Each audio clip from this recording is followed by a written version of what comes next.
कैसे हैं आप लोग और कैसी चल रही है आपकी स्टडी। यदि आप क्लास 10 में पढ़ते हो और 2023 में एग्जाम देने वाले हो तो ये वीडियो आप एंड तक देखना, क्योंकि 2022 या 2021 में जैसे पेपर आते थे ना भाई, उस बार 2023 में बिल्कुल भी नहीं आएगा। आपका पूरी तरीका से पैटर्न चेंज हो चुका है। ठीक है, आप ये भर में मत रहना कि जिस तरह 2022 में पेपर आया था उसी प्रकार 2023 में पेपर आएगा, बिल्कुल नहीं आएगा। पूरा ही पेपर चेंज कर दिया गया है इस बार, और क्या चेंजिंग किया गया है वो आज की इस वीडियो में हम जानेंगे। और मैं एक मॉडल पेपर आज आपको दिखाने वाला हूं और हूबहू इसी मॉडल पेपर जैसा आपका क्वेश्चन पेपर आने वाला है, इसलिए इस वीडियो के अंत तक बने रहिएगा। और वीडियो पसंद है तो वीडियो को लाइक कर दीजिएगा। अगर आप इस मॉडल पेपर को डाउनलोड करना चाहते हो तो इसका लिंक डिस्क्रिप्शन में है, 1 MB लगा के इसे डाउनलोड कर सकते हैं।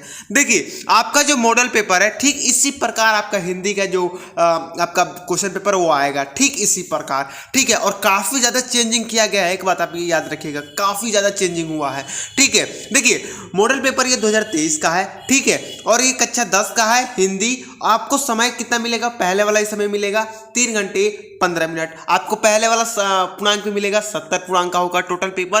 यहाँ पर निर्देशांक दिए गए हैं, यहाँ पर आप पढ़ लीजिएगा निर्देशांक। हम निर्देशांक पढ़ के टाइम बर्बाद नहीं करेंगे, हम डायरेक्ट क्वेश्चन पर चलते हैं।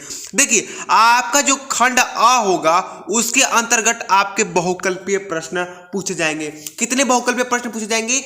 20 बहुकल्पीय प्रश्न पूछे जाएंगे, जो कि हर प्रश्न 1 अंक का होगा। तो 20 प्रश्न 20 अंक का होगा, यानी खंड आ में शुरू में आपके 20 ऑब्जेक्टिव क्वेश्चन पूछे जाएंगे, बहुकल्पीय प्रश्न पूछे जाएंगे, हर प्रश्न 1 नंबर का होगा। देखिए, यहाँ पर पहला प्रश्न कहता है कि बाबू गुलाब राय किस युग के लेखक हैं? तो आपको मालूम है कि जो बाबू गुलाब राय हैं वो द्विवेदी युग के लेखक हैं, यानी 2 नंबर ऑप्शन एकदम सही हो जाएगा। देखिए, मैं आपको मॉडल पेपर के साथ साथ सॉल्यूशन भी बताते चल रहा हूं, इसलिए प्लीज वीडियो को आप लोग लाइक जरूर कीजिएगा। देखिए, 2 नंबर प्रश्न कहता है कि चिंतामणि किस विधा की रचना है? तो मैंने आपको बहुत सारे वीडियो में बताया है कि जो चिंतामणि है वो निबंध विधा की रचना है, यानी कि 1 नंबर ऑप्शन बिल्कुल ही सही हो जाएगा। 3 नंबर प्रश्न कहता है कि गबन किसकी रचना है? तो देखिए, गबन जो है वो मुंशी प्रेमचंद्र की रचना है, यानी कि 1 नंबर आपका बिल्कुल ही सही हो जाएगा। 4 नंबर प्रश्न देख लीजिए बच्चों। 4 नंबर प्रश्न कहता है कि शुक्ल युग की समय विधा क्या है? तो देखिए, शुक्ल युग का समय अवधि ना 2 नंबर ऑप्शन सही है, 1919 से 1938 तक। ठीक है, तो आपको ये 20 ऑब्जेक्टिव क्वेश्चन करना होगा अपने पेपर में, तभी आप 20 अंक पक्का कर सकते हो। इसलिए आपसे मैं कह रहा हूं कि बहुकल्पीय पर ज्यादा ध्यान दो भाई, क्योंकि अगर बहुकल्पीय पर कम नंबर लाए ना तो आपका पेपर भरमष्ट हो जाएगा। इसलिए बहुकल्पीय पर ध्यान दो, बहुकल्पीय अच्छे से अच्छे तैयार कर लो। 20 अंक आपको ये सबसे पहले तैयार कर लेना है। ठीक है, तो आप इस चैनल से जुड़ जाइए, आपको हर सब्जेक्ट का तैयारी कराया जाएगा इस चैनल पर 2023 में। 2023 में मैं एक टॉप जरूर दूंगा अपने चैनल से। ठीक है, तो आप इस चैनल से जुड़ जाइए।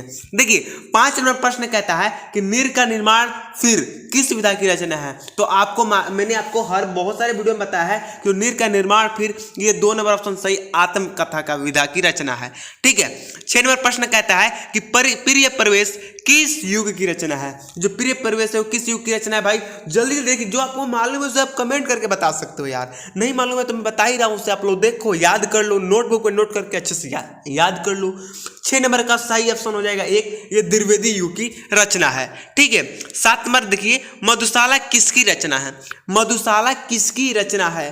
ठीक है, तो मधुशाला में आपको बता दूं, यहाँ पे मधुशाला आपका हरिवंश राय बच्चन की रचना है, तो आपका 3 नंबर बिल्कुल ही आपका सही हो जाएगा।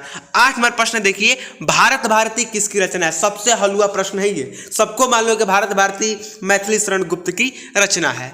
ठीक है, 9 नंबर प्रश्न है कि आधुनिक काल कब से कब तक है? आधुनिक काल कब से कब तक है? तो आपको मालूम है कि सन 1943 से अब तक है। ठीक है, 10 नंबर प्रश्न देख लीजिए, मतीराम किस युग के कवि हैं? ये देखिए न्यू प्रश्न है 10 नंबर, और मैं 100% गारंटी देता हूं कि इस साल ये प्रश्न आपके एग्जाम में बिल्कुल आएगा, तो इसे आप लोग जरूर तैयार कर लीजिएगा। मतीराम किस युग के कवि हैं? तो मतीराम आपके 4था नंबर ऑप्शन सही है, रीति काल के कवि हैं। 11 नंबर प्रश्न देख लीजिए, हास्य रस के स्थायी भाव है? हास्य रस का स्थायी भाव क्या है भाई? तो सबको मालूम है हास्य यानी कि हंसना, यानी कि 3 नंबर ऑप्शन सही हास होगा। हास्य रस का स्थायी भाव हास है। ठीक है, अच्छा, करुण रस का स्थायी भाव क्या है भाई? बताइए जल्दी। करुण रस का स्थायी भाव शोक है, आपको याद रखना है। ठीक है, 12 नंबर प्रश्न कहता है कि सोहत ओढ़े पित पट श्याम सोलने गात, मनो नीलमणि शैल पर आतप पर्यो प्रकाश। उपयुक्त पंक्ति में कौन सा अलंकार है? आपको ये जो उपयुक्त पंक्ति से पढ़ के बताना है कि इसमें कौन सा अलंकार है। तो आपको मालूम है, चलिए मैं बता देता हूँ कि इसमें 2 नंबर ऑप्शन से होगा उत्प्रेक्ष अलंकार है। ठीक है, अब देखिए प्रश्न नंबर 13 है कि रोला छंद में कुल कितने चरण होते हैं? रोला छंद में कुल कितने चरण होते हैं भाई? तो सबको मालूम है कि रोला छंद में 4 चरण होते हैं, यानी कि 3 ऑप्शन सही हो जाएगा। चौथा है कि आकर्षण शब्द में किस उपसर्ग का प्रयोग किया गया है? देखिए उपसर्ग का मतलब क्या होता है? आप किसी ऐसे शब्द से आप जैसे किसी ऐसे वाक्य से आप किसी शब्द को बना रहे हो, जैसे कि आकर्षण किस वाक्य से, मतलब किस शब्द से बना हुआ है? तो वी से तो बिल्कुल नहीं बना है, मन से तो बिल्कुल भी नहीं बना है, अंक से लेकिन आ से आकर्षण बना हुआ है, यानी 14 नंबर ऑप्शन एकदम बिल्कुल ही सही हो जाएगा। 15 नंबर प्रश्न है कि प्रत्यय के कितने भेद हैं? 15 नंबर प्रश्न है कि प्रत्यय के कितने भेद हैं? तो पहला ऑप्शन सही हो जाएगा, प्रत्यय के 2 भेद हैं। कितने भेद हैं? 2 भेद हैं। पीताम्बर में कौन सा समास है? पीताम्बर में कौन सा समास है? बताइए जल्दी। पीताम्बर में बहुवीर्य समास है। बहुवीर्य क्यों? क्योंकि देखिए पीताम्बर यहाँ पर ना आपको तीसरे व्यक्ति की ओर इशारा किया जा रहा है, इसके वजह से जो 3 नंबर ऑप्शन सही है वो हो जाएगा। देखिए अगर आपको समास पहचानने में या हास्य, करुण रस या अलंकार या छंद पहचानने में दिक्कत हो रही है तो उसका मैंने वीडियो ऑलरेडी बना दिया हूँ, वो भी ट्रिक के माध्यम से आप किसी भी छंद, अलंकार, समास को पहचान सकते हो। उसका लिंक मैंने डिस्क्रिप्शन में दे दिया, जरूर देखिएगा उसे आप। ठीक है, 17 नंबर प्रश्न है कि आंसू का तत्सम रूप है। आंसू का तत्सम रूप क्या है भाई? तत्सम रूप क्या है? यानी कि उसका दूसरा नाम आप कह सकते हो। तो क्या आंसू का रोना है? नहीं। आंख? नहीं। अंशु? नहीं। आंसुर, यानी कि 1 नंबर आपका बिल्कुल ही सही हो जाएगा। ठीक है, 18 नंबर प्रश्न है कि यण संधि का सूत्र है। यण संधि का सूत्र क्या है भाई? तो वो है इक्योरणची, यानी कि 3 नंबर ऑप्शन सही हो जाएगा। 19 नंबर प्रश्न है कि फलस्य शब्द का वचन एवं विक्त है। देखिए 19 नंबर प्रश्न क्या है कि फलस्य शब्द का वचन एवं विक्त है, तो ये जो होगा 1 नंबर सही हो जाएगा, पष्टि विक्त एक वचन। ठीक है, 20 नंबर प्रश्न है और लास्ट बहुकल्पीय प्रश्न है, अपठत धातु का वचन एवं पुरुष है, तो 2 नंबर ऑप्शन सही हो जाएगा आपका, प्रथम पुरुष और एक वचन। तो हमने यहाँ पर 20 बहुकल्पीय देख लिया, यानी खंड अ का हमने 20 अंक पक्का कर लिया। अब खंड ब में आपसे सबसे पहले गद्यांश पूछेगा, बोलेगा कि निम्नलिखित गद्यांश पर आधारित 3 प्रश्नों का उत्तर लिखिए। यहाँ पर आपको दो गद्यांश दिए जाएंगे, दोनों में से किसी एक को गद्यांश को आपको करना होगा। देखिए ये गद्यांश है, यह कोई बात नहीं कि कोई स्वभाव और रुचि के लोगों में मित्रता, यहाँ मित्रता का जिक्र किया गया है इसका गद्यांश में, यानी कि मित्रता नामक पाठ से लिया गया है। ठीक है, तो देखिए गद्यांश मैं अभी नहीं बताऊंगा, गद्यांश आप लोग देख लीजिए। गद्यांश जैसे आपका आता था 2022 में, ठीक उसी प्रकार आपका जो है वो गद्यांश आएगा। 2 नंबर प्रश्न में पूछेगा दिए गए पद्यांश पर आधारित 3 प्रश्नों का उत्तर लिखें, यानी कि जिस तरह आपका पद्यांश पूछा जाता था उसी प्रकार पूछा जाएगा। है चरण कमल बौद्धहरि राई, जाकी कृपा मांगो गिरी लाओ, ये किस चैप्टर से लिया गया है? तो ये जो पद्यांश है वो आपका सुर सागर जो चैप्टर है उससे लिया गया है, सूरदास के। ठीक है, तो आप लोग यहाँ पर इसका संदर्भ लिख लीजिएगा, इसको डाउनलोड कर लीजिए, आप अपने घर पे इसको अच्छे तरीके से सॉल्व कीजिएगा। 3 नंबर प्रश्न में आपसे संस्कृत का गद्यांश पूछेगा। देखिए यहाँ पर 2 गद्यांश दिए रहेंगे, उसमें से एक गद्यांश को आपको संदर्भ सहित हिंदी में अनुवाद करना होगा, ये 5 अंक आएगा आपके एग्जाम में। देखिए ऐसा नगरी भारतीय संस्कृत भाषा से केंद्र स्थलीय अस्ति, ये किस चैप्टर से लिया गया है भाई ये गद्यांश? तो ये लिया गया है भारतीय संस्कृति गद्यांश, भारतीय संस्कृति चैप्टर से ये लिया गया है, तो इससे भी आप लोग जरूर कर लीजिएगा।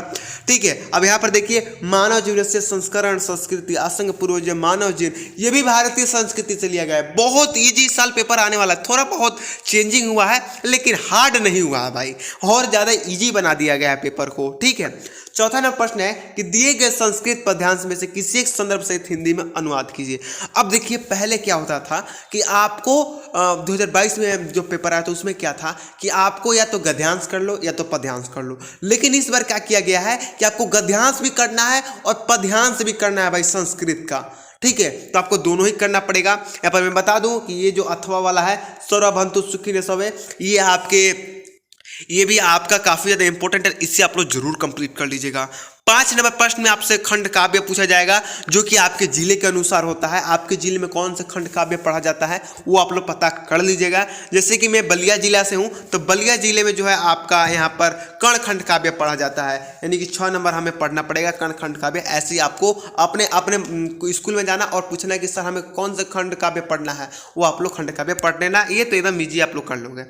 6 नंबर प्रश्न में आपसे जीवन परिचय पूछा जाएगा, वो भी कवि का। 3 ऑप्शन मिलेगा जो कि 5 अंक का होगा, तो इसमें से किसी भी आप जीवन परिचय लिख सकते हो। देखिए डॉक्टर राजेंद्र प्रसाद का मैंने जीवन परिचय करा रखा है, उसका लिंक डिस्क्रिप्शन में है। जो शंकर प्रसाद का भी डिस्क्रिप्शन में है, और आचार्य रामचंद्र शुक्ल, तीनों का जीवन परिचय मैंने करा रखा है, और तीनों का जीवन परिचय करने का आपको डिस्क्रिप्शन में मिल जाएगा। यहाँ पर 6 नंबर प्रश्न में आपके कवि का जीवन परिचय पूछा जाएगा, कि जो कि इस साल 5 अंक आने वाला है। तो आप सोच सकते हो कितना ज़्यादा ईजी हो गया आपका पेपर। पहले 3-3 अंक का आता था, लेकिन अब 5-5 अंक का आ रहा है। तो गोस्वामी तुलसीदास का भी मैंने लिखवा रखा है, उसका भी लिंक डिस्क्रिप्शन में है। सुमित्रानंद पंत, कवि सूरदास का भी, तीनों का जीवन परिचय मैंने करा रखा है। सोचो कितना ईजी इस साल पेपर आने वाला है भाई साहब। 7 नंबर प्रश्न देख लीजिए। 7 नंबर प्रश्न है कि अपनी पाठ्य पुस्तक से कष्ट से कोई एक श्लोक लिखे जो इस प्रश्न पत्र में नया हो। देखिए भाई, एक श्लोक आपको लिखना है, ये तो हर साल आता है, इस साल भी आएगा। तो आपको एक श्लोक याद कर लेना, कोई सा भी श्लोक याद कर लेना। जैसे कि आपको यहाँ पर जो अब डिस्प्ले पर दिख रहा है, इसे आप लोग याद कर लीजिएगा। ये काफ़ी इंपॉर्टेंट है श्लोक, और ये लिख दीजिएगा, आपको 2 नंबर पक्का हो जाएगा। ठीक है। 8 नंबर प्रश्न है कि निम्नलिखित में से किन 2 प्रश्नों का उत्तर संस्कृत में दीजिए। ठीक है, तो यहाँ पर आपको 4 ऑप्शन दिए गए, किसी 2 का आपको आंसर देना होगा संस्कृत में। चलिए मैं आपको एक बता देता हूँ। जैसे कि लास्ट है वीरकेन पूछते, तो वीरवीरेण पूछते। चंद्रशेखर का अस्ति, चंद्रशेखर प्रसिद्ध ग्रंथकारी अस्ति। ठीक है, तो आप लोग 2 मैंने बता दिया, बस 2 ही करना है, तो आप इसे दोनों को तैयार कर लीजिएगा। 9 नंबर प्रश्न है और सबसे लास्ट प्रश्न है। इस बार आपके पेपर में सिर्फ 9 प्रश्न ही पूछे जाएंगे। 9 नंबर प्रश्न कहता है कि निम्नलिखित में से किसी एक विषय पर निबंध लिखिए। आप 4 यहाँ विषय दिए गए हैं, पर्यावरण संरक्षण का उपाय, आतंकवाद, जनसंख्या और नारी शक्ति। तो ये चारों पर जीवन परिचय मैंने करा रखा है। पहला जो जीवन परिचय है पर्यावरण, इसे आप लोग जरूर तैयार कर लीजिएगा। और आपके एग्जाम में ये 9 नंबर का आ रहा है। सोचिए, निबंध ही 9 नंबर का आ जा रहा है भाई। कितना हल्का पेपर हो गया है बे। ये हमारे भी ऐसा क्यों नहीं आया भाई, हम तो यार टॉप कर जाते हैं यार, टॉप।